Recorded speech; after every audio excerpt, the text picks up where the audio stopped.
Finglas Garda Station in North Dublin. By 2:30 p.m. on the 25th of May, the small and stuffy interview room had become increasingly difficult to be in. All 5 of the room's occupants were feeling the stress, when itself was designed for just 3 people, at most. Over the last 2 days, Boy B had been interviewed collectively for around 10 hours. His mother was with him as he was interviewed, and held his hand for the first interview. As the questions continued to be put to her son, she moved her chair further and further away, becoming increasingly distressed at the nature of the questions being put to her child. His solicitor had been silent for most of the interview and had started to clash with the interviewing Gardaí more frequently over their questioning of his young client. The pressure was on for the Garda detectives, Donal Daly and Damien Gannon. They only had a few more hours to get the boy to reveal what had happened to Anna 11 days earlier. It was also important that they spent time at the beginning of the interview to build a rapport and a non-judgmental atmosphere. So large parts of the first interview, Daly was asking Boy B about his hobbies and interests. He could take breaks whenever he wanted, and great care was taken to not push him too far. When he was at ease, the next part of the interview model was to let Boy B tell his story in his own words, without being interrupted. Daly then began to challenge him gently, and highlight where his story was inconsistent or improbable. The forensic evidence was overwhelming, but it was all against Boy A. They knew Boy B had played a role in taking her to the abandoned house where she was killed, and that he had been there when Anna had died. But that wasn't enough. They needed to prove it. The process had been an exhausting one, but their questioning had caused Boy B to revise his account of exactly what had happened that day. The day before, during his first interview with the Garda, he had repeated his story from the week before. He said that Boy A had asked him to call in at Anna's home and get her to come out. He was then told to bring her to Boy A, who was in St Catherine's Park, so they could talk. He then said he left the pair before he headed home to do homework. As part of the investigation, officers trawled through more than 700 hours of CCTV footage from around the area where Anna had disappeared from. Gannon and Daly put it to Boy B that the CCTV footage did not match his version of events. His statement that he had taken a particular route home could not be corroborated by the CCTV, but Boy B stuck to his story and tried to come up with various excuses as to why the footage didn't match what he'd said. As the interview for that day ended, he spent the night in an office on the 2nd floor of the station. The Children Act forbids children from being held in cells, so the Gardaí bought him bedding and cleared the office so that Boy B and his mother could sleep there. The station was closed to all other prisoners so that Boy B did not have any contact with any other adults. The following day, his 4th interview started. This was when his story started to change. His solicitor said that Boy B had reflected on his statements. "I'm going to retell the story of what actually happened," Boy B said. "What I told you yesterday was a lie." He explained that he and Anna had met with Boy A by the BMX track in the park. Until then, Boy B had remained remarkably calm. As they were dealing with a minor, it was important that they knew exactly what his understandings of words like murder and detention were. He was able to give answers that were both to the point and accurate. Gannon asked him if he knew what arrest meant. Boy B replied that "you're detaining me for something that I did or might have done." His confession that he had lied did prove to be a turning point in the investigation. They could use the fact that he had lied to cast doubt on all his other previous statements. Whenever he said something that sounded untrue, they could remind him that he had previously lied and been caught out. Up until this point, Boy B had not shown any emotional distress, aside from boredom and occasional frustration. As Gannon and Daly began to show him evidence from the abandoned house where Anna had died, this began to change. Due to his age, Daly treaded carefully with him so as not to appear intimidating. As the 5th interview got underway, however, the atmosphere dramatically changed. Daly's voice started to show signs of frustration, indicating he was getting tired of the lies he was being told by Boy B. "You owe it to everyone to start telling the truth here. You owe it to your mum, to yourself, to tell the truth, because unfortunately a girl has been brutally murdered." Boy B had changed different parts of his story, but he kept up his argument that he had no idea about what had happened in the abandoned house. Finally, in the late afternoon of the 25th of May, halfway through the 5th interview, the break that the police had been looking for finally came. Boy B was informed by Daly that a witness saw a teenager they believed was him walking towards the abandoned house. Boy B admitted to going into the field to look around, but was adamant he hadn't gone any further than that. Daly said, "You're making this up as you go along, Boy B, I have to say. I'm presenting facts and evidence to you and you're changing your story to suit. You can't keep doing this." Boy B went silent. After a while he asked if his mother could leave the room, but this wasn't possible as he needed a guardian with him at all times due to his age. When the solicitor recommended a break, Daly said, "I think we're at a crucial point here. The truth, that's all we want." Boy B took a deep breath. He then proceeded to tell the guardie that Boy A had gone into the abandoned house with Anna.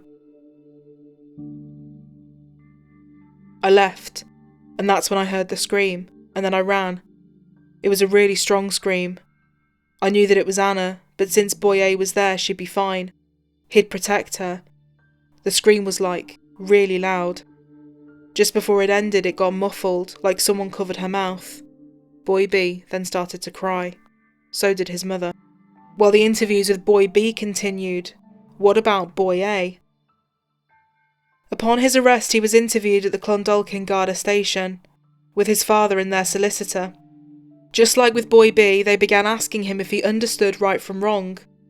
Leaving the door open for somebody is right, tripping somebody up or stealing a chocolate bar is wrong, Boy A told Detective Guardy Marcus Rowntree and Thomas Doyle. He said that whilst he had met Anna in the park, he wasn't with her at the time leading up to her going missing. He was shown CCTV footage of the park, and he pointed out 2 people that could have been the ones who attacked him. He said, "That's good news. Is there any more footage?" The figures he were pointing to were actually Anna and Boy B. It was now time for them to tell him about the forensic evidence that linked him to the scene of the crime.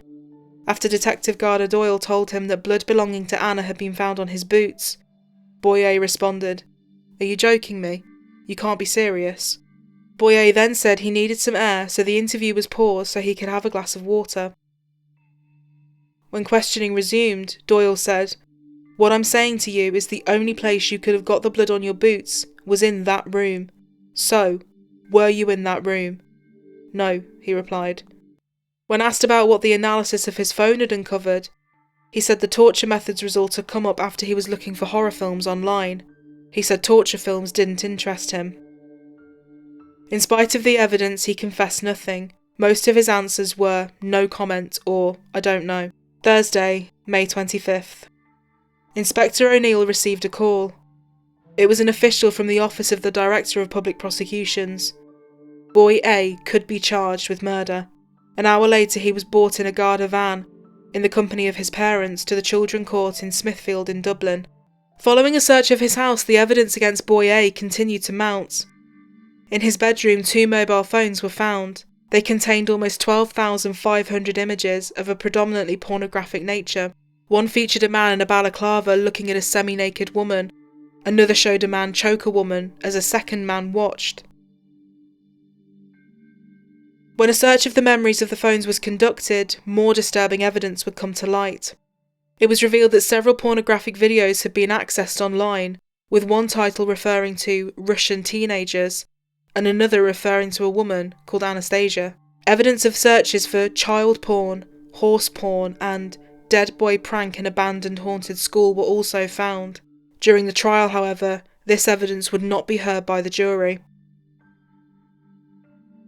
Also in his bedroom they found a backpack containing knee pads, shin guards, gloves, a snood, and a homemade mask. This would soon become known among investigators as the murder kit. The gloves explained why his fingerprints hadn't been found anywhere at the scene. The skull-like mask was particularly important. It was skin-coloured and covered only half the top of the face. Eye and nose holes had been cut out and sharp teeth had been cut into the upper jaw and painted red. On the inside and outside of the mask, the knee pads, the gloves and the backpack, Anna's blood was found. When the analysis of the semen found on her top had been completed, it was confirmed that the DNA had belonged to Boy A. He was then charged with aggravated sexual assault. The aggravated part refers to the extreme level of violence that had been used. However, the clothes he had worn that day yielded no forensic evidence. It later came to light that when he arrived home that day, he appeared shaken and upset, and he again repeated the story about being attacked. His mother then innocently washed his clothes, and those working on the case were sure that she knew nothing about what had actually happened. She believed her son had been the victim of an attack. This new evidence allowed for Boy B to be re-arrested for further questioning. He was arrested again by appointment on the 8th of July. He would be interviewed 3 more times by Gannon and Daly, who used the same methods they had used before, being gentle to try and get him to reveal more. Boy B said that Boy A had worn the mask, which he described as a really cool mask that Boy B had made for Halloween the year before, when Boy A had carried out the attack on Anna.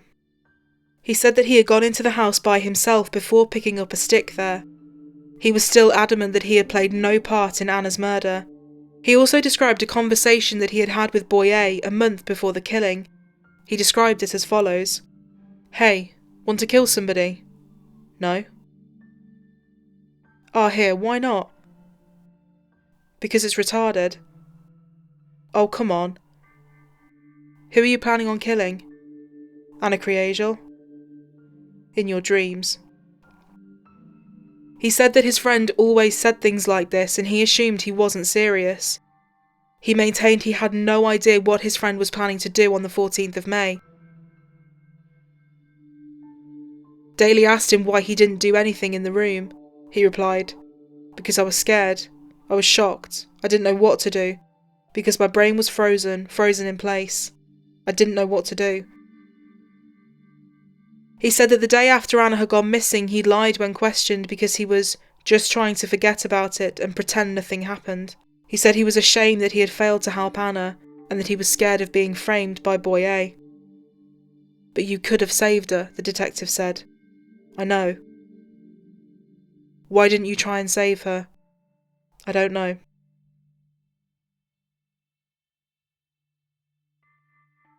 Daly accused the boy of telling lie after lie after lie, saying, "You go and collect a girl that Boy A wants to kill, and you bring her to an abandoned house and you, in your words, hand over that girl to Boy A, the girl he said he wanted to kill. And then you were deceptive afterwards. You lie to everybody. Lie, lie, lie. You're in a corner and you try to wriggle out of it by telling a story to suit. Do you see how this looks for you?" "I didn't know he would murder her," Boy B said. "I kept thinking to myself, this isn't real, this isn't happening. I kept thinking Boy A wouldn't do this. It's not like him." Detectives had reached a crossroads. They either needed to charge him or let him go. As the matter of charging him was deferred to the Director of Prosecutions, Boy B was released. After 4 days, officers were given permission to charge him. He was re-arrested and charged with the murder of Anna Kriégel. He didn't give a reply. On the 31st of May 2018, at Newlands Cross Crematorium, the funeral for Anna Kriégel was held. Her family requested that those in attendance wore sparkle and colour in memory of Anna. As she was part of a dance troupe, Dance LA, members wearing silver sequins and red headscarves formed a guard of honour at her funeral. A request was also made that any donations made be given to the Russian-Irish Adoption Group. A Russian flag and Russian doll were placed over her coffin.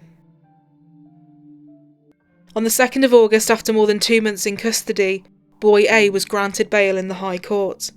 Boy B was granted bail on the 21st of August after serving just over 4 weeks in custody. While they were no longer in custody, they were heavily supervised and would remain so until their trial began. The age of criminal responsibility in Ireland is 12 years old. This drops to 10 when the case involves rape or murder. Both boys were 13 years old. They were the youngest people in the history of the Republic of Ireland to be charged with murder. For adults, charges of this nature would carry a potential life sentence, but as the accused were both minors, these were not mandatory for children. Mr. Justice Paul McDermott was assigned to hear it. Leading the case on behalf of the state was Brendan Grehan, a criminal barrister with vast experience of high-profile and complex cases. The trial of Boy A and Boy B began on the 29th of April 2019 in the Central Criminal Court. The judge and barristers would break with tradition and not wear wigs and gowns. Boy A and Boy B would be allowed to sit next to their parents in the public gallery. In accordance with the Children Act, the general public would not be allowed to witness the trial to ensure that their identities could be protected. Only bona fide journalists would be allowed to attend, but they were asked that numbers be kept down and the court would intervene if necessary. Mr. Justice McDermott denied an application lodged by the lawyers of Boy A to have him tried separately. They argued that the jury was bound to be prejudiced against him after hearing Boy B repeatedly accuse him, and although the interviews of one couldn't be used against the other, they said that the jurors could not help but be influenced by these interviews. In refusing their bid, Mr. Justice McDermott said, "It would be a distortion of the factual background if the entire factual matrix of what happened in the lead-up to the death of Miss Kriégel was not set out in full to the jury." He also said he would give jurors strong warnings about not relying on Boy B's interviews when considering the case against Boy A. For Boy B, his defence was far more straightforward. No forensic evidence tied him to the murder, and the majority of the evidence the prosecution had was evidence he had provided during his interviews. The priority of his lawyers was to limit the damage the interviews had caused to his case, especially with the amount of lies he had told and the inconsistencies in his story. In early 2019, Boy B's defence team requested that he be examined by a mental health professional. Dr. Colm Humphreys, an experienced psychologist who specialises in childhood trauma, was brought in. He said that Boy B had been traumatised by witnessing the attack on Anna, and subsequently diagnosed him with post-traumatic stress disorder. He said that the boy's PTSD contributed to the lies he had told investigators, and that he had lied to protect himself. Dr. Humphreys said that it was his opinion that Boy B was unaware of what was going to happen to Anna, and that he was sexually naive, and he had gone into the house in the hopes of watching Boy A and Anna kiss. Although the defence team had planned to call Dr. Humphreys as a witness, this was a risky move. During his sessions with him, Boy B had given information about what he had seen in the abandoned house, that he had failed to tell the police. He told the doctor that he had seen Boy A standing over her with his trousers open during the attack. He also said that he had seen Anna gasping before going silent. If the doctor was called to give evidence for the defence, he would be open to cross-examination on these matters, which would have helped the state argue their case, that Boy B had continued to lie to them right up until his final interview. Throughout the entire trial, Geraldine and Patrick were sat in the courtroom. They heard every piece of devastating evidence, but they were determined to see it through to its conclusion. Even when Professor Marie Cassidy spent the 40 minutes listing all the injury sites on Anna's body, and described the autopsy process, Geraldine and Patrick were there. Boy A and Boy B were excused for this part of the trial due to the graphic nature of the evidence that was being presented. When her parents were called to give their witness statements, they made sure that everyone in the courtroom knew exactly who Anna was. They talked about her hobbies and her interests. Although the jury would not see a picture of Anna alive, the descriptions her parents gave painted a clear and detailed picture of the kind of child she was. Prosecutor Green also made it clear to emphasise how badly she had been bullied, and used this to illustrate that she could be very easily taken advantage of. A computer-generated 3D model of Glenwood House was used, and the locations of items including Anna's clothes and the murder weapons were shown in the model alongside the photographs. This helped the jury clearly visualise the scene without having to visit.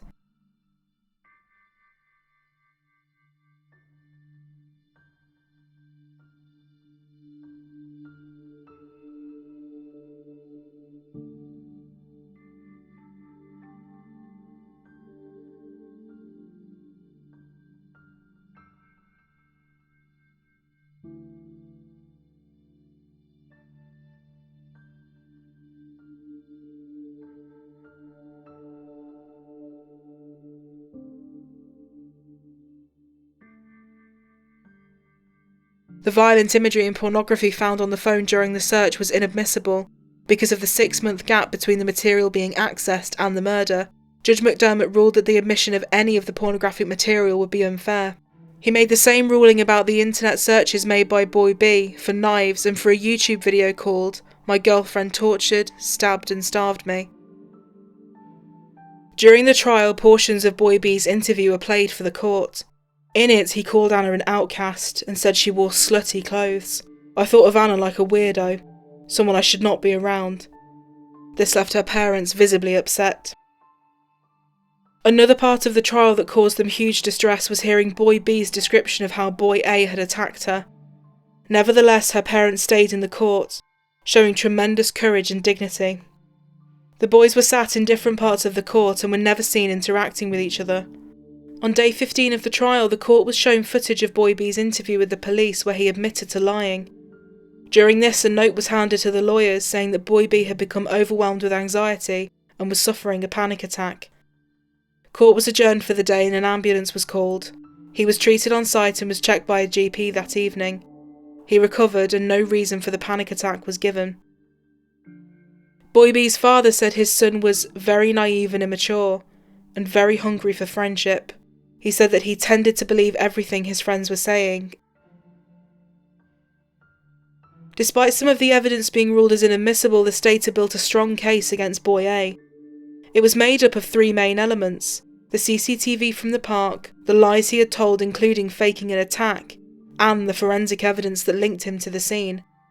For Boy B, they were relying on his numerous lies he had told during his interviews, and the amount of times he had changed his story.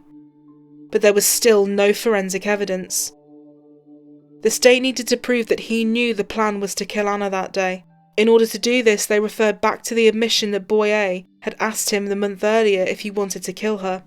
If he believed Boy A was being serious, then he was guilty. If he thought he was joking, he was innocent. The jury would be repeatedly told that being at the scene of a murder is not a crime, nor is failing to intervene to stop a murder. On Wednesday the 12th of June, after 7 weeks of evidence, the jury retired to deliberate. They would be in discussion for the next 14 hours and 24 minutes over the following 5 days. 2:02 p.m, June 18th, 2019. The jury had reached their verdict. Boy A was found guilty of the murder and aggravated sexual assault of Anastasia Kriégel. Boy B was found guilty of the murder of Anastasia Kriégel. The forewoman confirmed that the verdicts were unanimous. Sat at the back of the courtroom, Boy B turned to his mother and asked, "I'm guilty?" The mother hugged her son while his father became noticeably upset. Geraldine and Patrick were silent as the verdict was read, again demonstrating the tremendous dignity they had shown throughout the trial. Following the verdict, Mr. Justice Paul McDermott thanked the members of the jury for their service and relieved them of jury duty for the rest of their lives. "This has been a very difficult trial. I can't offer you anything apart from, of course, sincere gratitude."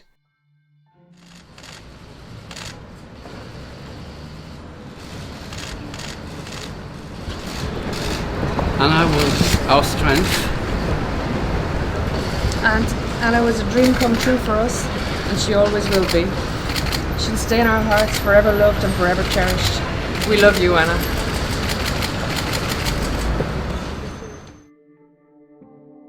Following their conviction, the prosecuting counsel said that places were available at the Oberstown Children Detention Campus. The judge remanded them in custody and sentencing was adjourned until the 15th of July. In order to allow psychological assessments to take place on the two teenage boys, sentencing was again adjourned to October. In the days after the verdict, the Kriégel family held a memorial service for Anna in St. Catherine's Park, where those who knew and loved her gathered together to remember her and mark her all too short life. She's here in spirit now, so let's remember that and come back and spend a few moments with her from time to time.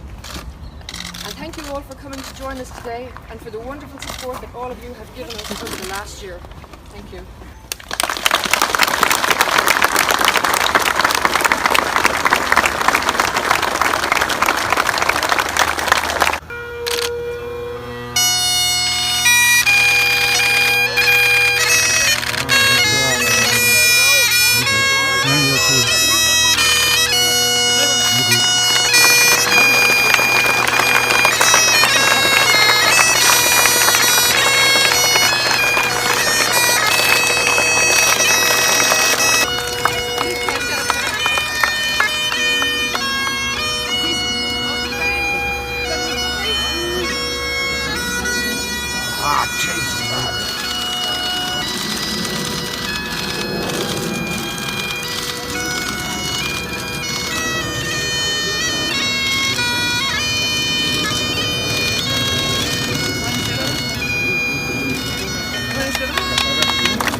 Throughout and after the trial, people were outraged that Anna's life had been put on full display and then picked apart, while the boys convicted of her murder had total anonymity.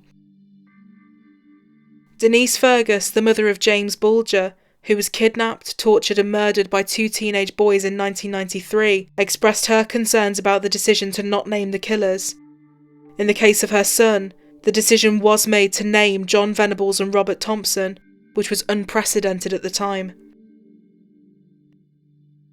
It is and remains a criminal offence to ever identify either Boy A or Boy B, and they will continue to be known only by these names.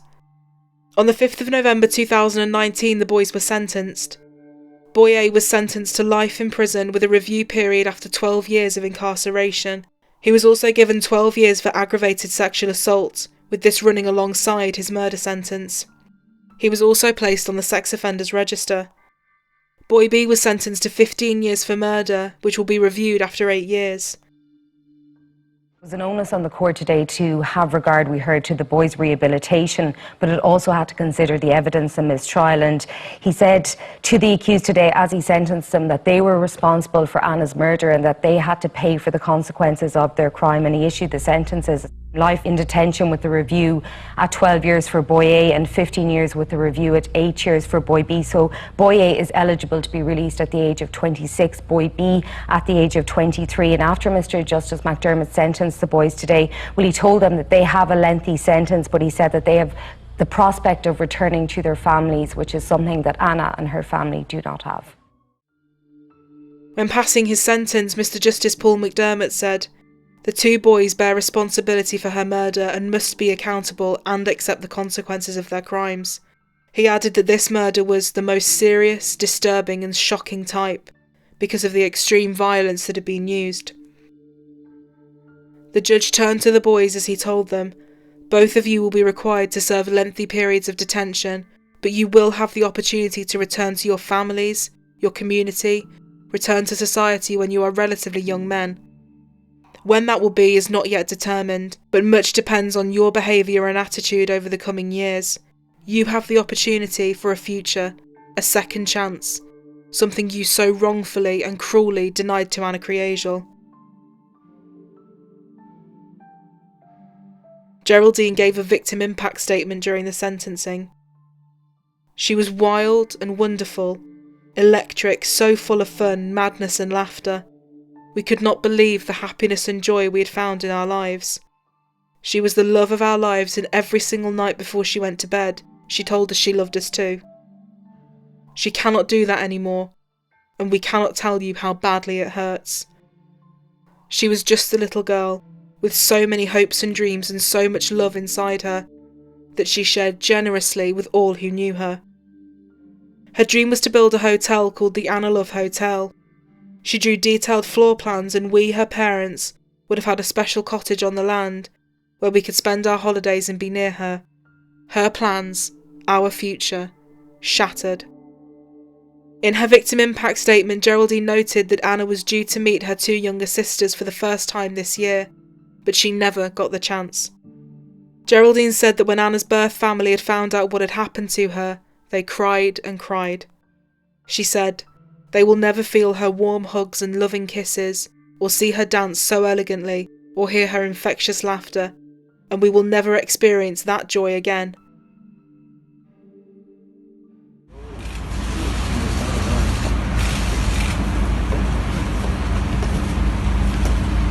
We would like to express our extreme gratitude to Mark O'Neill and his team in An Garda Síochána, who put everything they had into finding those responsible for Anna's murder. Siobhan McIntyre, our liaison officer, for holding the family up through all of this pain. Brendan and the legal team, the jury and the judge. The media for being so understanding. The victim support unit, our family, our friends and our neighbours. And thank you to all of the wonderful people out there that supported us and kept us going.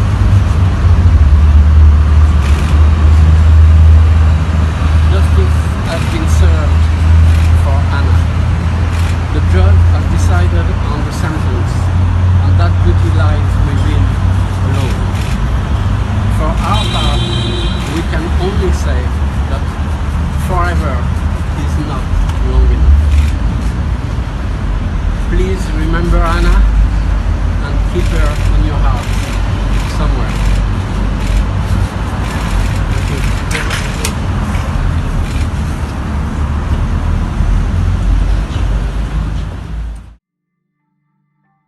The boys are currently being held in Oberstown Detention Centre in North Dublin. When they turn 18, they will be transferred to an adult prison to continue their sentences. In May 2020, it was reported that Boy A, aged 15 at the time, was assaulted by fellow inmates and had suffered minor injuries as a result. Boy A and Boy B will be offered new identities if they are released.